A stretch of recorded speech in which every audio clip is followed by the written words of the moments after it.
What's up, everybody? Chris McAfee back here, Wilmington Performance Lab. And today I want to talk about a little topic, a little presentation, particularly as holidays are here, New Year's right around the corner, where everyone's really looking probably to lose weight, and they've tried a bunch of different strategies in the past. And I just, I want to talk about a topic. There's a lot of information out there called "Can Crash Dieting Cause Metabolic Damage?"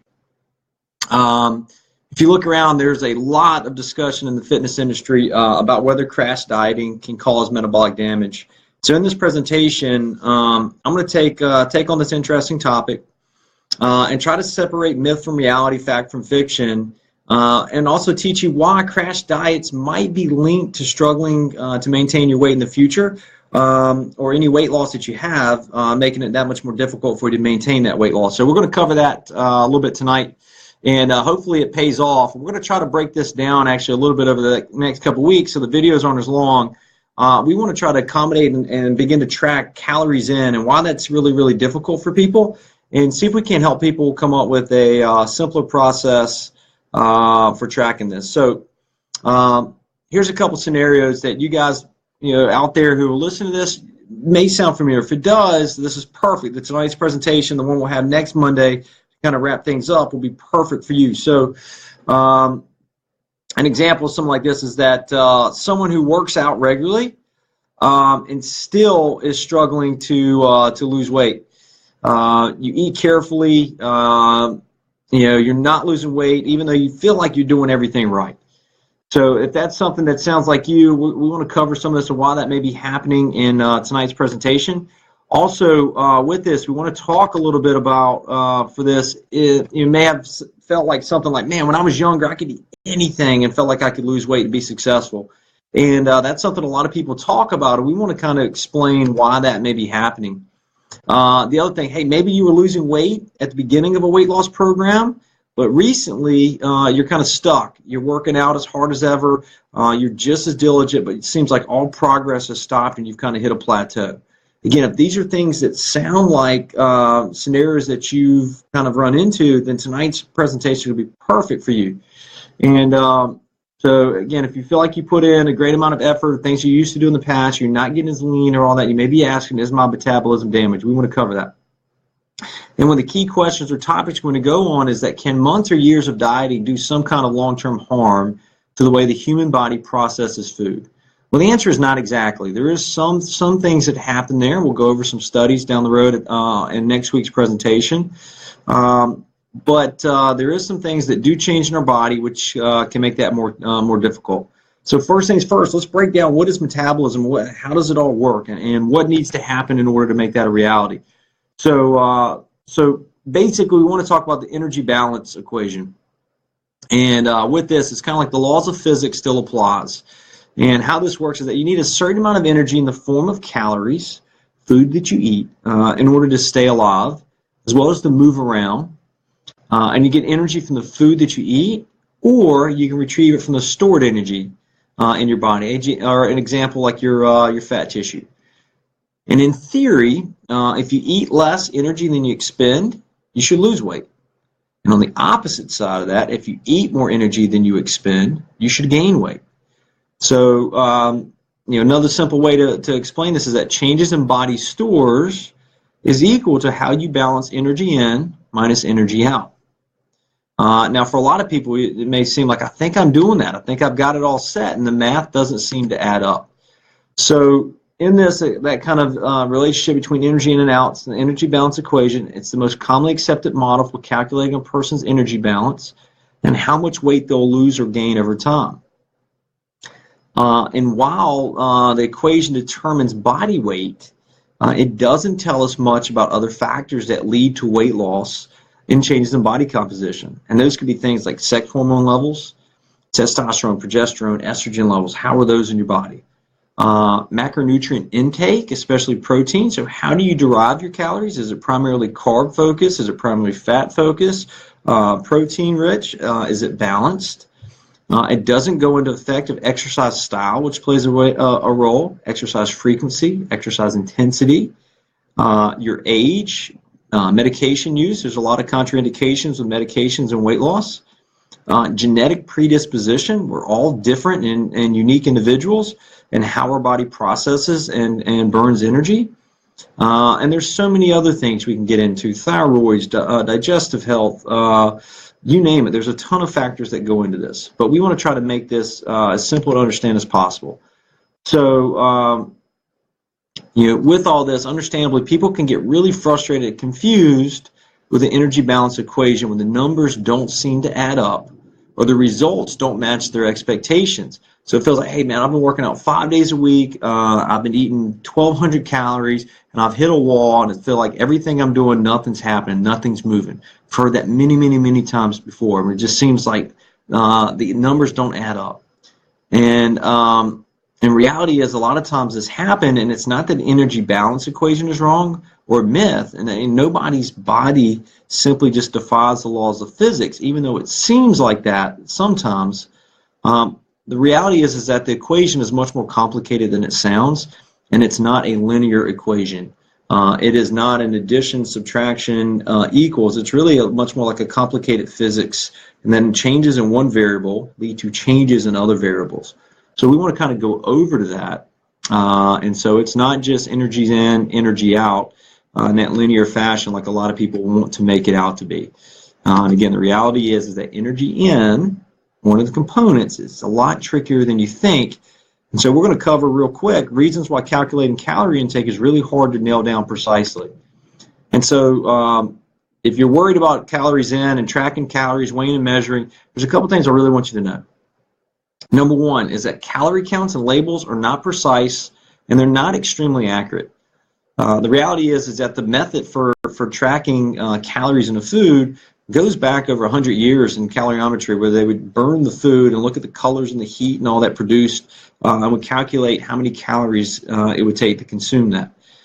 As a result, it's not an extremely efficient or precise measurement, and food labels may be off as much as 20 to 25%.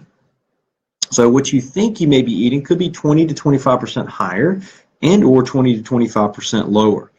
Also with this on the calories in, we're not very good at actually calculating our calorie sizes.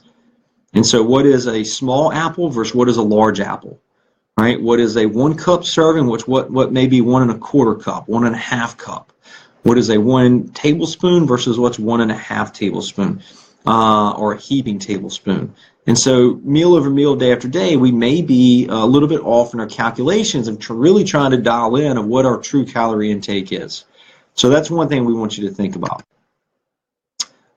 The other part of this that I really want you to think about, this is even more important, is that calories eaten is not exactly what we absorb, store, and or use. So we break that down. It's like, hey, the food we eat has to be digested and processed by our unique bodies. Again, we're all individual in this. And there's so many steps that's involved in digestion, the processing, absorption, storage, and use of our foods, again, as well as our own individual physiological makeup. And those can all change the energy balance game. So a couple examples of this in action is that we absorb less energy from minimally processed carbohydrates and fats because they're harder to digest.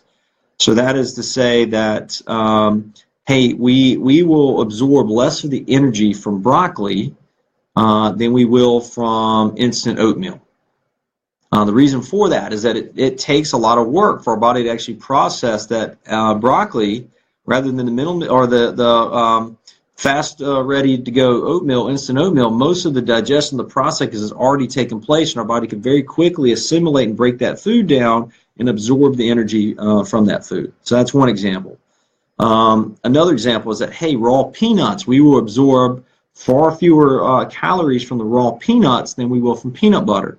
Same concept. We have to really work, and our bodies have to work in the digestion process to break down raw peanuts, whereas with peanut butter, all the energy has already been broken down. The food's already been heavily processed. Our body doesn't have to work very much at all to absorb the peanut butter. And in fact, there's been studies that show that 38% of the calories is lost from eating raw peanuts as opposed to eating peanut butter. So that's one thing we want you guys to think about. And as a rule, we're going to absorb more energy, more calories, I should say, from highly processed carbs and fats because they're easier to digest. And that, again, think of it this way: the more processed the food is, the more digestion work is already done for you. So a couple points in this on the calories in. Again, number one, our calorie counts aren't really precise. Whether it's nutritional labels that aren't accurate, or we're just a really terrible judge of actual portion sizes. And then number two is that the calories that we eat is not exactly what we absorb, store, and use. The more processed foods we eat, the more energy we absorb, and the less processed foods we eat, the less energy we absorb. This is really why every weight loss strategy, diet plan, everything out, all for the most part, really, really relies on whole foods, minimally processed foods, because they know that if I eat 2,000 calories of chicken and broccoli, raw nuts and seeds and all that, like I may only digest and absorb 1,600 calories. Whereas if I ate that same 2,000 calories of pizza and bread and pasta and rices and those things, I may digest all of 2,000 calories. Okay. Again, another point with this is that we often too can absorb more energy from foods that are cooked and or chopped, soaked, blended, etc. So your smoothie that you make, you're going to absorb all the energy from the smoothie as if you had each of the individual ingredients in the raw form. So if you take a smoothie, you're going to put Greek yogurt in, you're going to put some spinach in, we're going to put some almonds or peanut butter, all that in. If I took all those individual ingredients out and ate them individually, I would end up with digesting and absorbing far fewer calories than what I end up coming out with into the blended smoothie. It's a reason why a lot of people will talk about raw food diets, and there's some validity to it, in that the raw foods takes a lot of energy for our bodies to break down. But in case you've ever tried it, you should try eating 2,000 calories of raw broccoli, spinach, and carrots. Good luck, all right? Not enough toilet paper in the world to handle that mess, all right? And you're going to be eating for a really, really long time. Your jaws are going to completely lock up. It's going to be a complete nightmare. So while it has its merits, it's not really practical that, hey, I'm going to eat all my food or calories from raw diets, okay? And then also, finally, the other piece of this is that depending on our gut bacteria, we're going to absorb more or fewer calories as well. So our gut and our flora and all that really determine how many calories we actually end up absorbing. But what I want you to take away from this is that eating a diet rich in whole, minimally processed foods, the number of calories that you absorb can be significantly less than what you expect, and it requires more energy to digest, while conversely, you absorb a lot more calories by eating lots of highly processed foods and burn fewer calories in the digestive process. All right, and again, another thing with that is that those highly processed foods are less filling, they're more energy dense, and they're much more likely to cause overeating. And if you really think about this, I think I heard Greg Glassman from one of the CrossFit Journals say that, look, have you ever had any other experience of like a binge or overconsumption of a food that is not a heavily processed carbohydrate or fat? You know, have you ever had like a ribeye steak and like eaten the whole, 12-ounce ribeye and be like, oh my God, that was so good. I think I want to go back to the store and I'm going to buy another 3 steaks and I'm going to eat those. Have you ever gone through and eaten like a whole plate full of broccoli and like, oh my God, that was so amazingly incredible. I can't wait. I'm going to go back to the store. I'm going to buy another 2 or 3 bags of broccoli and I'm going to eat all of that. You've never done it. You've never done it. But you've gone through a bag of chips and say, oh, holy shit, where's the next bag, right? You've gone through 1 sleeve of Oreos, right? And you've said, my God, I've got to go back and get more. You've gone through 1 pint of ice cream and said, holy hell, where's the next pint? Like I can eat a whole nother pint. And so that's the point we want you to really think about. These foods can lead to overeating. They're much more energy dense. It requires far less energy to actually digest and absorb. So we really want to make those things that aren't staples in our diet. We want to try to avoid those, minimize those, and limit those as much as possible, and really focus in on whole foods, real foods that we can eat, right? So better explanation of the calories in part of the equation is this, is that since the number of calories someone thinks they're consuming could be off by 25% or more, their carefully curated daily intake of 1,600 calories could really be 1,200 or 2,000. So it really means the energy in, tracking that, is calories eaten minus calories not absorbed. As you see, there's a big margin of error for energy input. Even if you're a conscientious calorie counter, it doesn't invalidate the energy balance equation. It just means that you want an accurate calculation. So you're probably going to have to live in a fancy metabolic lab or really, really, really be precise, where you take your food scale with you everywhere you go, and you're going to weigh and measure every bit of food that you eat. And that's not really practical. Most people aren't going to do that. So we want to try to help people find some simpler ways to go about that in the end. So that's our calorie in piece that goes into metabolism. So now I want to try to calculate, all right, well, what about the calorie out? So we've shown that calories in is pretty tough to manage. It's hard to track. So we want to show with this, like, hey, what can we do about the calories out deal? What's up with that? How do we track that? What does that look like? Okay. My girl Leanne Mohammed's in the group. Welcome. Write a little comment to Leanne. Welcome to our group, young lady. See your question or comments in there. Yeah, the flavor isn't amazing either. That's 100% factual. Hope you're having a great night. We're going to jump back. Anybody else has any questions or anything, feel free to jump in. But, hey, we want to get into the calculating the energy out part of the equation. The reality is that this can be pretty tough as well. So when we look at this, there's 4 parts that go into the energy out piece. The first part is what is your actual resting metabolic rate or your RMR. A lot of people get confused with this and basal metabolic rate. They're pretty similar, but for us, we're going to work with resting metabolic rate. So what I want you to think about that is your RMR is the number of calories you burn each day at rest, just to breathe, to think, to live, to manage your heart rate, okay? Anything, that's what this represents. And again, it's about 60% of your energy out, and all this depends on weight, body composition, your sex, your age, genetic predisposition, and possibly, again, some of the bacterial population of your gut. So in general, here's a general rule of thumb, a bigger body has a higher resting metabolic rate. So for instance, here's a couple examples. A 150-pound man might have a resting metabolic rate of about 1,580, 1,600 calories a day. A 200-pound man, 50-pound difference, may have a metabolic rate of about 1,900 calories a day. And a 250-pound man may have a metabolic rate of about 2,200 calories a day.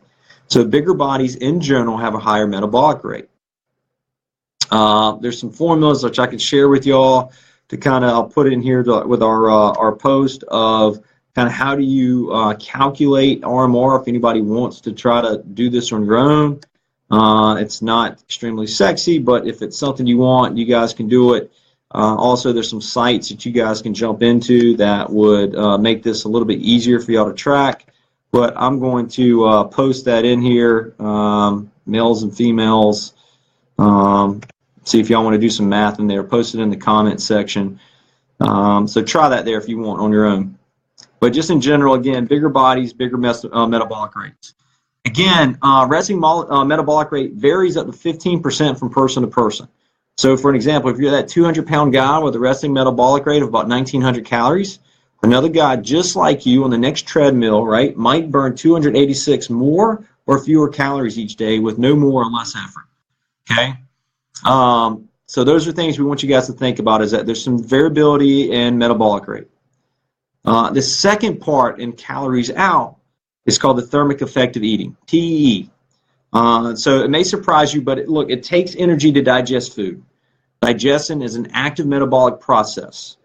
So example, has anybody y'all ever gone through and eaten like a 22-ounce ribeye and had what feels like the meat sweats, right? Or felt hot after a big meal, especially one with lots of protein, right? That's the thermic effect of eating. That's your body expending energy to break down the food that you eat.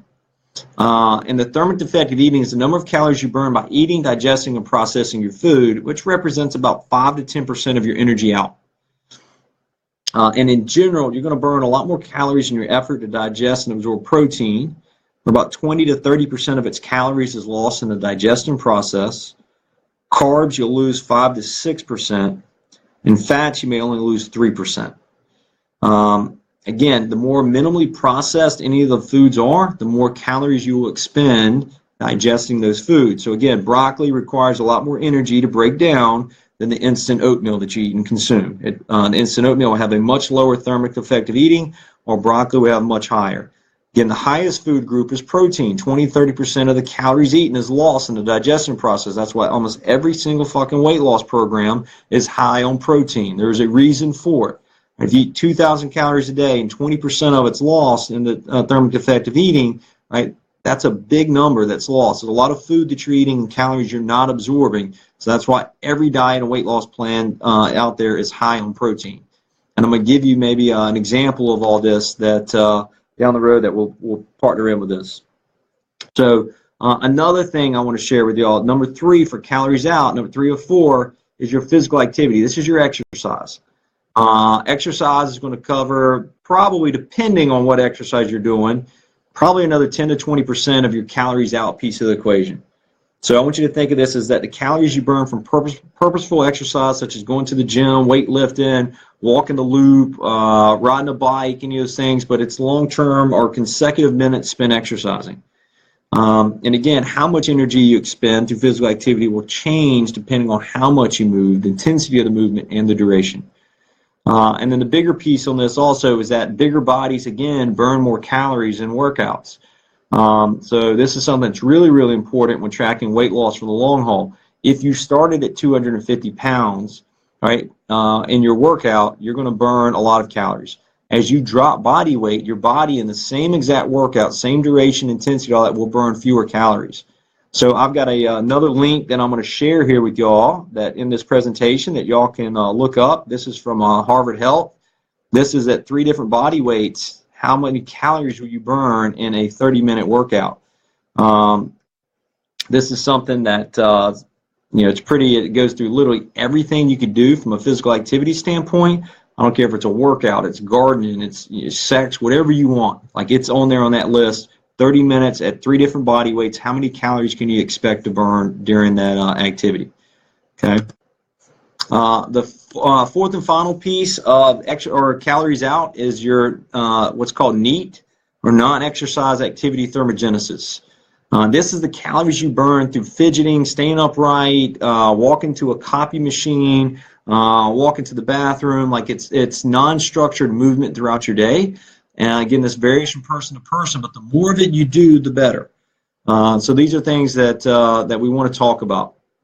So the energy out equation, if you guys think about it, is this, right? Energy out is the total, or equals, resting metabolic rate plus the thermic effect of eating plus physical activity plus your NEAT, okay? So each of these is highly variable, which means the energy outside the equation may be just as hard to pin down as the energy inside. And so while the energy balance equation sounds simple in principle, all these variables make it hard to know or control exactly how much energy you're taking in, absorbing, burning, and storing. So what we want to get into for tonight, I want to cover this 30 minutes. That's what's covering in what makes up your metabolism. So you have the energy in, right, minus the calories out, and then you have all of your actual metabolic processes, right? So metabolic rate, thermic effect of eating, physical activity, non-exercise activity thermogenesis, that makes up the equation for how do you go, or energy balance equation, calories in, calories out. What we want to go into when we start talking on this for next week is, all right, when you change one variable, the body's pretty fucking smart. All right, it's going to outsmart you. It's going to do tricks on you. It is not a linear process. If you dramatically decrease calories in, you will change all the other variables in the equation. All right, your body will become much more efficient at generating or reducing the thermic effect of eating. It will become much more efficient at digestion. It means you absorb more of the calories you do eat. As a result of that, you will probably decrease your physical activity and decrease your NEAT. You'll also decrease your resting metabolic rate. So the body's really, really adaptive, right? It wants to maintain homeostasis. So this is why these binge crash diets in the long run lead to big time problems, because the body throws up a red flag, right? And it says that in order to maintain my homeostasis for safety for long term, right, I'm going to adjust a lot of other factors. And this is not something I'm going to allow to just forever continue to happen. So next presentation, we want to go in what that may look like. We want to look at some studies. We'll look at the Biggest Loser TV show, what we can learn from drastic weight loss and long-term, how it impacts you, and what that means for long-term sustainable weight loss. So I hope for y'all this week, I hope y'all enjoyed the presentation. I hope you found some cool pieces and parts from it. Hope it's something that that you guys can take some information from. If you have any questions, feel free to fire away. And I see we got Jonathan who joined in. My man David. David, what is up? David, what's up, brother? So y'all feel free, fire away if you have any questions or anything. We're going to wrap up for tonight. We got a couple links that's in here. If y'all want to go look at any of this, go ahead with it. And I'm here for a few minutes if anybody wants to fire away and ask anything.